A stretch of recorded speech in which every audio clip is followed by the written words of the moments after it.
DA news plus के हमारे खास कार्यक्रम चर्चा है में आप सभी का एक बार फिर स्वागत है। मैं बलबीर भारज आज आपको बताने जा रहा हूं उन बड़ी खबरों के बारे में जो लोगों के बीच आज चर्चा का मुद्दा बनी हुई है। आज चर्चा में सबसे पहले हम जिस मुद्दे पर बात करेंगे वह है धर्म परिवर्तन के बाद आरक्षण का लाभ और इससे जुड़ी हुई धोखाधड़ी के बारे में, जिस पर आज सुप्रीम कोर्ट ने फैसला दिया है। हम बताते हैं आपको कि सुप्रीम कोर्ट ने एक महत्वपूर्ण फैसले में कहा है कि बिना किसी वास्तविक आस्था के केवल आरक्षण का लाभ पाने के लिए किया गया धर्म परिवर्तन संविधान के साथ धोखाधड़ी है।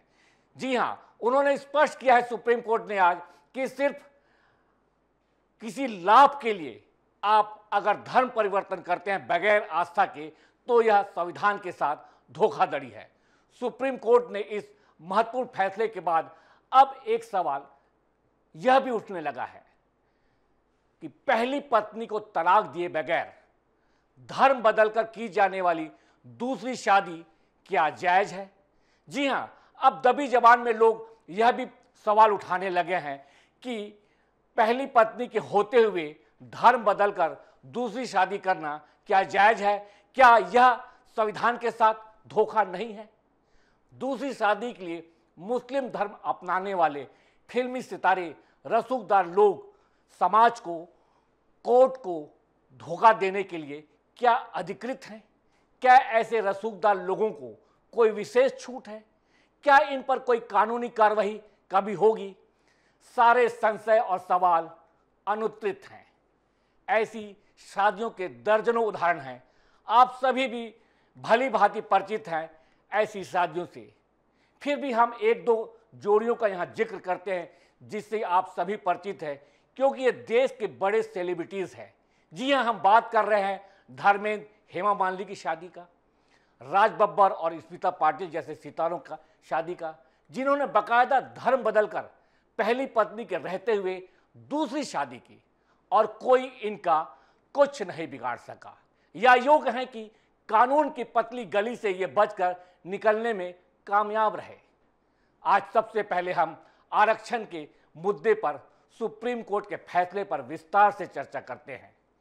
जस्टिस पंकज मित्तल और जस्टिस आर महादेवन ने एक याचिका पर मद्रास हाईकोर्ट के 24 जनवरी के उस फैसले को बरकरार रखा है जिसमें ईसाई धर्म अपना चुकी एक महिला को अनुसूचित जाति प्रमाण पत्र देने से इनकार कर दिया गया था। महिला ने बाद में आरक्षण के तहत रोजगार का लाभ प्राप्त करने के लिए हिंदू होने का दावा भी किया था। जस्टिस पंकज मित्तल और जस्टिस आर महादेवन की बेंच ने कहा कि महिला ईसाई धर्म का पालन करती है और नियमित रूप से चर्च जाती है। इसके बावजूद वह नौकरी के लिए खुद को हिंदू और शेड्यूल कास्ट का बता रही है। ऐसा दोहरा दावा ठीक नहीं है। बेंच ने कहा कि जो व्यक्ति ईसाई है लेकिन आरक्षण के लिए खुद को हिंदू बताता है, उसे एससी दर्जा देना आरक्षण के उद्देश्य के खिलाफ है। यह संविधान के साथ धोखा है। पीठ ने कहा, संविधान के अनुच्छेद 25 के तहत प्रत्येक नागरिक को अपनी पसंद के धर्म का पालन करने का और मानने का अधिकार है। यदि धर्म परिवर्तन का मकसद मुख्य रूप से आरक्षण लाभ प्राप्त करना है तो इसकी अनुमति नहीं दी जा सकती। ऐसे छुपे हुए मकसद वाले लोगों को आरक्षण का लाभ देने से आरक्षण की नीति के सामाजिक लोकाचार को नुकसान पहुंचेगा। जी हां, सुप्रीम कोर्ट ने अपने फैसले में यह कह दिया है कि आप किसी धर्म को अपनाते हैं और उसके बाद उस धर्म को अपनाने के बाद आप आरक्षण का लाभ लेने के लिए आप फिर से वापस हिंदू होकर एससी एसटी के कोटे को प्राप्त करना चाहते हैं और उसके मार्फत नौकरी पाना चाहते हैं तो यह सामाजिक लोकाचार को नुकसान पहुंचाने वाला है और हम इसके खिलाफ हैं। ऐसा नहीं होना चाहिए। सुप्रीम कोर्ट के फैसले पर लोगों ने क्या कुछ प्रतिक्रिया दी, आइए आपको सुनाते हैं। लोगों की प्रतिक्रिया के बाद हम चर्चा करेंगे धर्म बदलकर शादी करने पर। हमारे संविधान में आरक्षण का प्रावधान धर्म के आधार पर नहीं है। यदि कोई व्यक्ति आरक्षण का लाभ पाने के लिए धर्मांतरण करता है या गलत तरीके से उसका लाभ उठाना चाहता है, तो सर्वथा अनुचित है। सर्वोच्च न्यायालय का जो फैसला है वो स्वागत योग्य है।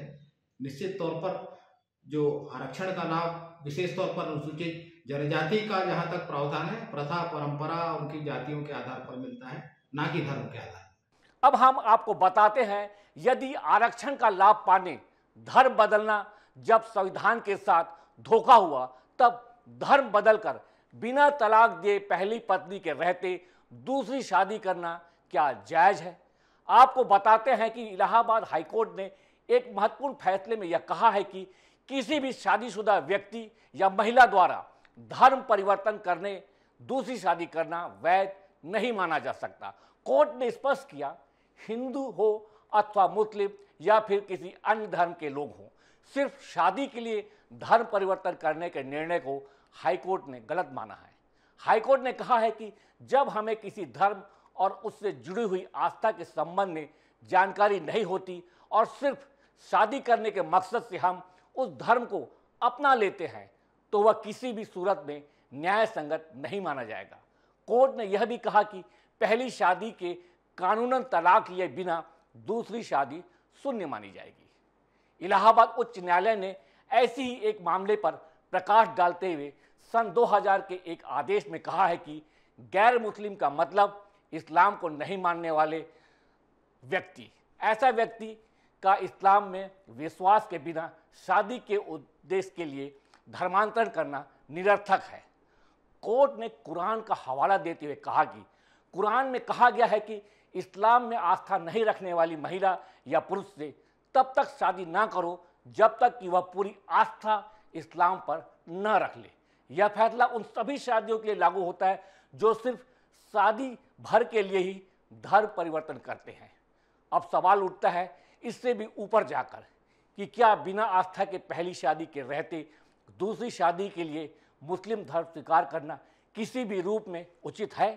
क्या यह संविधान को धोखा देना नहीं? क्या यह समाज को धोखा देना नहीं? क्या यह धर्म को धोखा देना नहीं हुआ? यह सब सवाल खड़ा करते हुए मैं आप सब लोगों पर छोड़ता हूं। आप सब निर्णय लें कि इस तरीके की शादी करने वाले लोगों के साथ कैसा व्यवहार होना चाहिए।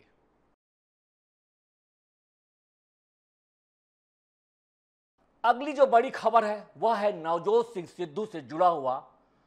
दरअसल पूर्व क्रिकेटर और कांग्रेस नेता नवजोत सिंह सिद्धू अपनी पत्नी डॉक्टर नवजोत कौर सिद्धू के कैंसर के इलाज को लेकर किए गए घरेलू नुस्खों वाले दावों के कारण आज विवादों में घिर गए हैं। छत्तीसगढ़ की सिविल सोसाइटी ने नवजोत कौर सिद्धू को 850 करोड़ रुपए का कानूनी नोटिस भेजा है, जो चर्चा का विषय बना हुआ है। सिद्धू को दिए नोटिस में उनसे 40 दिन के भीतर उनके दावों का स्पष्टीकरण मांगा गया है। सिद्धू ने सोमवार को एक डाइट प्लान का खुलासा किया था, जिसमें उन्होंने दावा किया था कि इस डाइट ने उनकी पत्नी के कैंसर के इलाज में मदद की है। उन्होंने यह भी कहा कि डॉक्टर भगवान के समान होते हैं। सिद्धू के द्वारा दिए बयान के बाद टाटा मेमोरियल हॉस्पिटल ने एक एडवाइजरी जारी की, जिसमें हल्दी, नीम और डाइट में बदलाव जैसे घरेलू नुस्खों से कैंसर के इलाज में दावों को गलत बताया है। अब इस मामले को लेकर छत्तीसगढ़ सिविल सोसाइटी का कहना है कि इस तरह के दावों से कैंसर के मरीजों को भ्रमित किया जा रहा है और इससे उनके इलाज में परेशानी हो रही है। मरीजों को यह लगता है कि एलोपैथी इलाज की जगह घरेलू नुस्खे ही काम करेंगे। डॉक्टर सोलंकी का कहना है कि उनके पास सारे दस्तावेज है, लेकिन मरीज की गोपनीयता का ध्यान रखते हुए वे इन्हें सामने नहीं लाएंगे। आपको बता दें कि कुछ दिन पहले नवजोत सिद्धू ने कैंसर से जुड़ी जानकारी देने के लिए अमृतसर में एक प्रेस कॉन्फ्रेंस की थी, जिसमें उन्होंने अपनी पत्नी के इलाज के लिए डाइट प्लान की बात की। सिविल सोसाइटी ने इस दावे पर स्पष्टीकरण मांग लिया है और पूछा है कि क्या सिद्धू की पत्नी ने सिर्फ डाइट और घरेलू नुस्खों से कैंसर को ठीक किया है या उन्होंने एलोपैथी इलाज भी लिया है। सिद्धू का दावा था कि 40 दिन के अंदर डाइट बदलकर उनकी पत्नी ने कैंसर को मात दी। इस प्रेस कॉन्फ्रेंस के बाद कई लोग भ्रमित हो गए और एलोपैथी के डॉक्टर ने इसका विरोध किया। सिविल सोसाइटी ने नवजोत कौर सिद्धू से पत्र लिखकर पूछा है कि क्या वे अपने पति के दावों का समर्थन करती हैं। यदि हाँ, तो वे 7 दिन के अंदर इसे प्रमाणित करने के लिए दस्तावेज उपलब्ध कराएं। तो सिद्धू अब इस मामले में घिर गए हैं कि उन्होंने जो प्रेस कॉन्फ्रेंस करके एक बयान दिया है कि घरेलू नुस्खों से कैंसर को काबू में किया जा सकता है और उससे क्योर हो सकते हैं। दूसरी ओर एलोपैथिक डॉक्टरों ने सिद्धू के इस प्रेस कॉन्फ्रेंस को पलटवार करते हुए उन्हें 850 करोड़ रुपए का हर्जाना नोटिस भेजा है कि आप इसे सिद्ध करके बताइए कि घरेलू नुस्खों से कैंसर का इलाज हो सकता है। यदि आप इसे सिद्ध नहीं कर पाए तो आपको हर्जाना देना होगा, वरना आप इस बात पे कायम रहिए और हमें बताइए। कैंसर को अगर गैप दो खाने में, शुगर नहीं दो, कार्बोहाइड्रेट्स नहीं दो रोटी, तो कैंसर के सेल खुद ब खुद मरने लग जाते हैं। तो शाम होने से पहले खाना खाया 6 साढ़े 6 और सवेरे अगले दिन 10 बजे स्टार्टेड द डे विद नींबू पानी। उसके आधा घंटा बाद 10-12 नीम के पत्ते, और इसमें कोई पैसे नहीं लगते हैं। सीरियसली मैं सबको बोलना चाहता हूं कि ये ग्रेड 4 स्टेज 4 से ये 40 दिन में वापस आ गई थी। दूसरी ओर उन्होंने जो कैंसर पीड़िता उनकी पत्नी है, जो स्वयं भी डॉक्टर है, उनका भी नाम नवजोत कौर सिद्धू है, उनसे डॉक्टरों ने पूछा है कि क्या आप अपने पति के बयान से इत्तेफाक रखती हैं, और यदि रखती हैं तो दावों को सिद्ध करिए, और यदि नहीं रखती हैं तो बयान दीजिए और बताइए देश की जनता को कि ऐसा नहीं है। तो यह मामला आज देश में चर्चा का विषय बना हुआ है।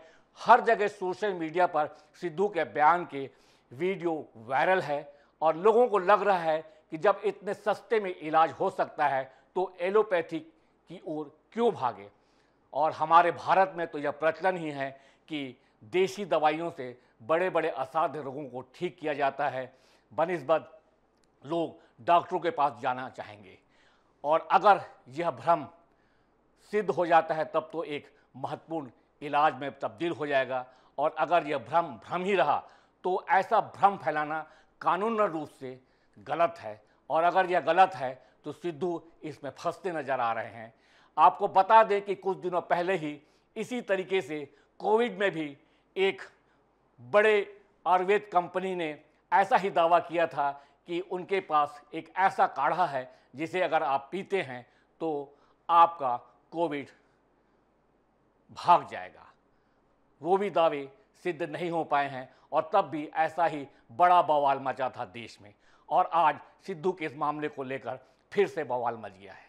देखना है आने वाले दिनों में सिद्धू अपने दावे पर कायम रहते हैं या कि वह माफ़ी मांगकर डॉक्टरों की एसोसिएशन को बताते हैं कि उन्होंने जो कहा है वह दावे के लायक नहीं है।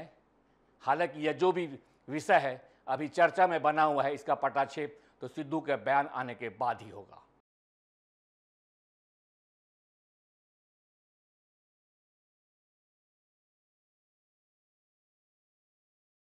अगली जो बड़ी खबर है वह बांग्लादेश में हिंदुओं पर हो रहे हिंसा को लेकर है। हम आपको बता दें कि बांग्लादेश में हिंदुओं पर हो रहे हिंसक हमलों से भारत के लोग न केवल चिंतित है वरन आक्रोशित भी है। केंद्र की मोदी सरकार इसे लेकर शीघ्र ही ठोस कदम उठाने जा रही है, ऐसा संकेत आज मिले हैं। आपको बता दें बांग्लादेश में अल्पसंख्यक हिंदू बांग्लादेश की 17 करोड़ की आबादी का केवल 8% है। 5 अगस्त को शेख हसीना की अवामी लीग सरकार के पतन के बाद देश के अल्पसंख्यक हिंदू आबादी को 50 से अधिक जिलों में 200 से अधिक हमलों का सामना करना पड़ा। इस हफ्ते हालात तब और खराब हो गए जब हिंदू आध्यात्मिक नेता चिन्मय कृष्ण दास को देशद्रोह के आरोप में गिरफ्तार किया गया। बाद में उन्हें एक अदालत ने जमानत देने से इनकार कर दिया, जिसके बाद राजधानी ढाका और बंदरगाह शहर चटगांव सहित कई जगहों पर समुदाय के सदस्यों ने विरोध प्रदर्शन शुरू कर दिया, जिसके बाद यहां हिंसा और भड़क गई। भारत के साधु संतों सहित कई हिंदू संगठनों ने इस पर तीखी प्रतिक्रिया व्यक्त की है। गुरुवार को विदेश मंत्री जयशंकर प्रसाद और प्रधानमंत्री मोदी की मुलाकात से कयास लगाए जा रहे हैं कि दोनों ने बांग्लादेश में हिंदू विरोधी हिंसा पर चर्चा की है और अब कोई ठोस कदम उठाए जाएंगे। ऐसा संकेत मिला है, जैसा कि हमने आपको बताया, कि बांग्लादेश में हिंदुओं पर हो रहे अत्याचार के बीच विदेश मंत्री एस जयशंकर गुरुवार दोपहर को पीएम मोदी से मुलाकात की। दोनों के बीच कुछ देर तक इस मसले पर बातचीत हुई। चूंकि संसद का सत्र चल रहा है, इसलिए दोनों ने संसद में बांग्लादेश पर विपक्ष द्वारा उठाए जाने वाले सवालों पर भी चर्चा करेंगे। इसलिए उन्होंने पहले से एहतियातन कदम उठाए हैं और जैसा कि आपको हम बता रहे हैं कि ऐसे संकेत आ रहे हैं कि अब सरकार ठोस कदम उठाने वाली है, क्योंकि पानी नाक से ऊपर बहने लगा है। आपको बता दें कि 25 नवंबर को ढाका एयरपोर्ट पर हिंदू संत चिन्मय कृष्ण दास प्रभु की गिरफ्तारी के बाद से ही बांग्लादेश में बड़े पैमाने पर विरोध प्रदर्शन शुरू हो गए हैं।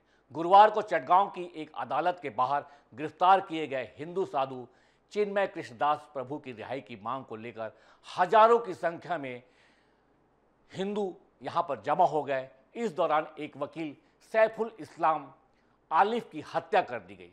बाद में चिन्मय कृष्ण दास प्रभु को जमानत देने से इनकार कर दिया गया और राजद्रोह के आरोप में उन्हें जेल भेज दिया गया।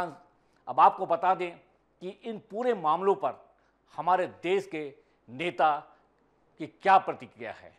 आपको बता दें कि पश्चिम बंगाल के विधानसभा में बांग्लादेश के मुद्दे पर बोलते हुए पश्चिम बंगाल की सीएम ममता बनर्जी ने कहा कि हम नहीं चाहते कि किसी भी धर्म को नुकसान पहुंचे। मैंने यहां इस कान से बात की है, चूंकि यह दूसरे देश का मामला है, इसलिए केंद्र सरकार को इस पर उचित कार्रवाई करनी चाहिए। उन्होंने साफ तौर पर कहा कि हम इस मुद्दे पर केंद्र सरकार के साथ हैं। वहीं कांग्रेस नेता और सांसद शशि थरूर ने कहा कि यह बहुत गंभीर और परेशान करने वाला लगता है। सभी भारतीय चिंतित हैं, क्योंकि यह हमारा पड़ोसी है जिसकी भलाई के बारे में हम चिंतित हैं। न सिर्फ विदेश मंत्रालय की हालत पर नजर रखे हुए, बल्कि जो रिपोर्ट आ रही है उससे सभी भारतीय नागरिक चिंतित हैं।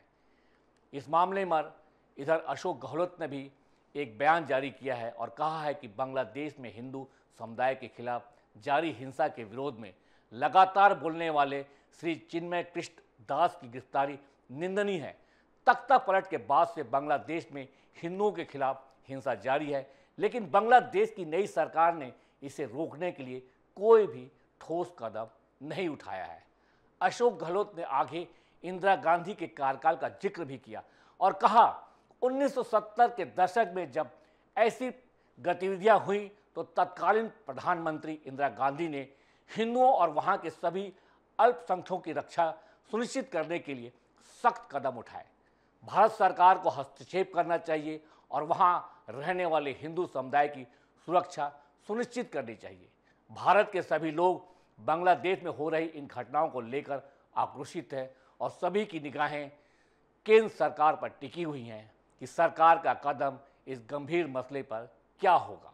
बहुत ही दुर्भाग्यजनक बात है और भारत के और पूरे दुनिया में रहने वाले हिंदुओं को के मन में इसके घटना के प्रति बहुत आक्रोश है। धार्मिक हिंसा बंद होनी चाहिए। बांग्लादेश को ये सोचना पड़ेगा, बांग्लादेश वासियों को सोचना पड़ेगा कि वो अपनी आंतरिक लड़ाई में, सत्ता की लड़ाई में, राजनीतिक लड़ाई में हिंदुओं को निशाना ना बनाए। हिंदू धर्म के लोग सहिष्णु होते हैं, सरल होते हैं और किसी प्रकार से किसी काम में व्यवधान नहीं डालते। बांग्लादेश में रहकर उन्होंने बांग्लादेश की धरती की सेवा की है। ऐसे लोगों को अगर निशाना बनाएंगे तो दुर्भाग्यजनक बात है और निश्चित रूप से भारत में आक्रोश है। बांग्लादेश में सांप्रदायिक हिंसा बेहद दुखद है, निंदनीय है। इस तरह की घटनाएं सभ्य समाज में अस्वीकार्य है। हिंदुओं के साथ अन्याय, हिंदुओं के धार्मिक स्थलों को तोड़ा जाना बेहद दुखद है, अमानवीयता की पराकाष्ठा है। इस प्रकार की घटनाओं पर बांग्लादेश सरकार तत्काल नियंत्रण करे और दोषियों पर कठोर कार्रवाई करे। आज की चर्चा में बस इतना ही। कल फिर किसी खास मुद्दे को लेकर आपसे यही भेंट होगी। तब तक के लिए आपसे मैं लेता हूं विदा। शुभ रात्रि, शब खैर।